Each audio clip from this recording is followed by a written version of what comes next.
আস্তে একটা পাখির বাসা বানাবো। একটু খুরকুটা লাগবে, তারপরে আর একটু তুলা লাগবে।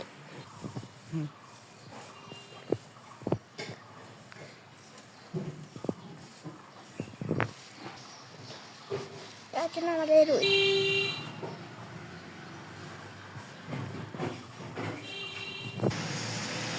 এখন আমরা একটা খুরকুটা দিয়ে একটু পাখির বাসা বানাবো। একটা পাখির বাসা বানাবো, সেই জন্য আগে আমাদের গোল করে নাও। খুঁটা লাগবে, তারপরে একটু তুলা লাগবে। তুলাটা বিছিয়ে দাও। আস্তে আস্তে একটু একটু করে দিব যাতে ভালো হয়। পাখির বাসা এখন রেডি। এখন আমরা গাছ রেখে দিয়েছি।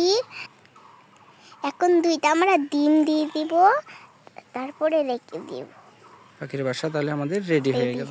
সুন্দর একটা পাখির বাসা হয়ে গেল।